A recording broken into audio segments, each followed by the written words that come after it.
I've lost a bit of confidence in what the courts have been doing lately. I mean, there was a time you could say, oh, on the facts and the law, this is the likely outcome.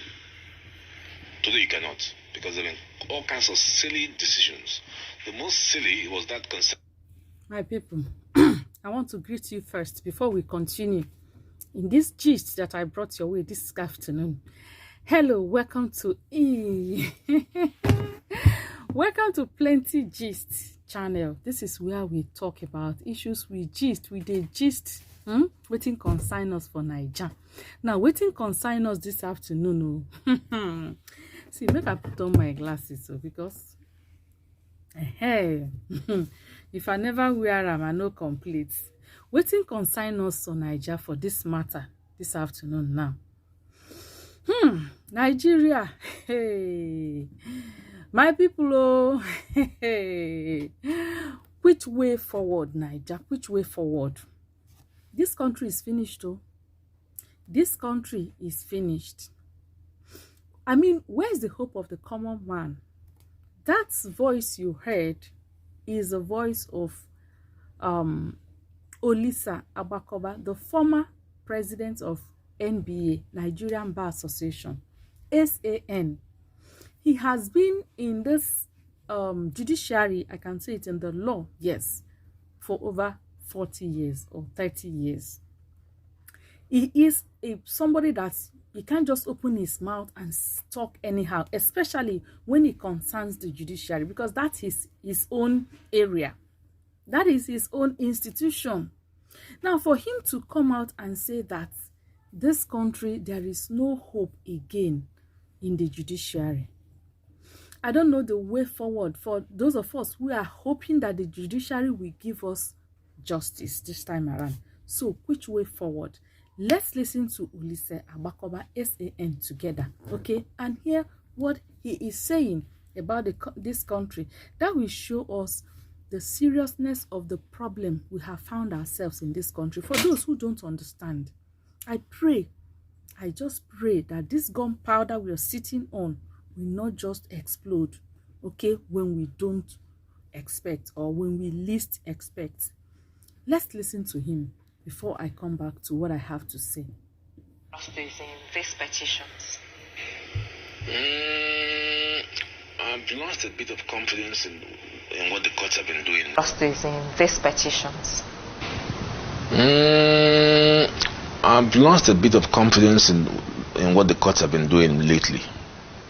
I mean, there was a time you could say, oh, on the facts and the law, this is the likely outcome. Today you cannot, because there have been all kinds of silly decisions.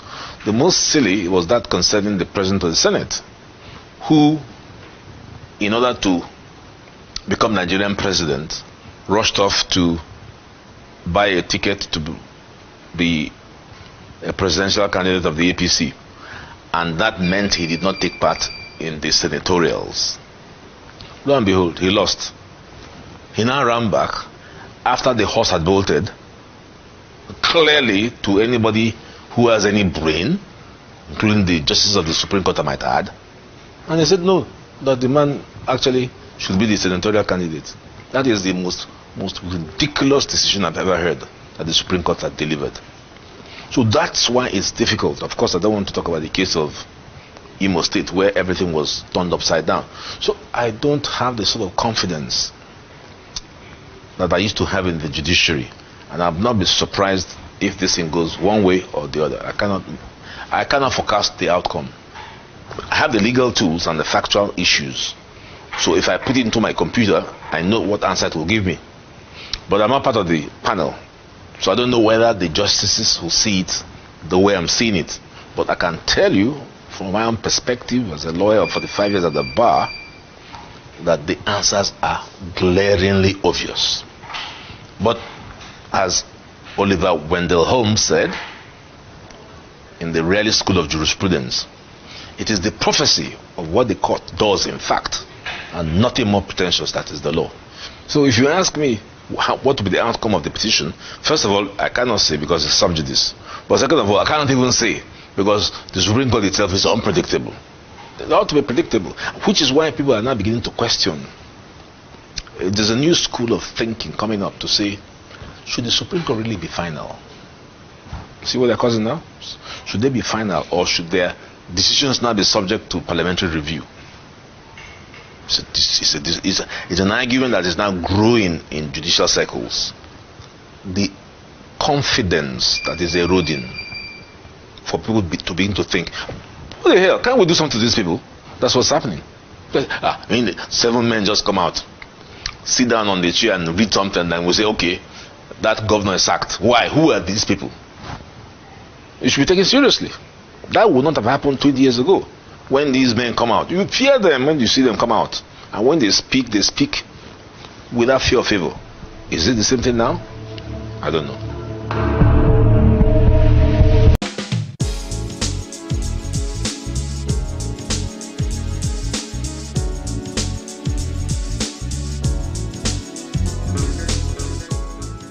People will say, if you break your mat, you go lie down for floor. Now there you go sleep. If you are in Nigeria now and you are rubbishing, you're part of the people that are making sure that nothing works. One day, all of us, everything will fall on top of our heads. Okay, we are seeing what is happening to our brother Ike Ekweremadu right now.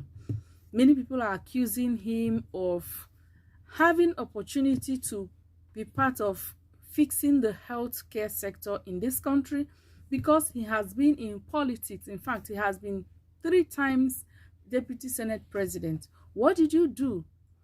Every time, all along, we've been hearing about sharing money, Ghana must go, he was there. And today, it is not news what has happened to him and how he's going to very soon get himself a jail statement. For what? Trying to help his daughter survive. Had it been that our institutions are working here, what he went to the Europe to do, he could have done it here without anybody even finding out. But that's nemesis for you. That's nemesis for you. That's the way God handles things. That's the way nature, haunts those who do the wrong thing, who think that they are gods, that they are untouchable. Let's keep playing with the future of this country. Look at him saying that there is no hope. He doesn't even have hope. So all these people that are going to court now, the APC, the LP, the PDP that are going to court, what's the point? What's the point? So if the citizens lose it and take to the streets to get justice for themselves, who are we to blame? I pray it will not get to that extent. Please share this video. Let's learn our lessons. Things are not right in this country at all. Let's not joke about it. Let's not be silent about it. Let's speak out and shout. There is fire on the mountain. And everybody, all hands should be on deck to quench that fire. Otherwise, now run. No. When there's fire on the mountain, the next thing now run. If you know one run, what you go do? You go quench that fire. Let's put hands together to quench this fire. Let's continue to shout judiciary, judiciary, so that they will do the right thing in this coming tribunal or court case, politics or election matters that they are going to handle very soon. Thank you so much again. If you haven't subscribed to Plenty Gist, please do that just right now and like this video. Drop your opinion, your comment in the comment section. That is all I always want to do, get from you, feedback. Okay, and share this video. I'll see you again in my next video. Stay cool and stay out of trouble. Bye.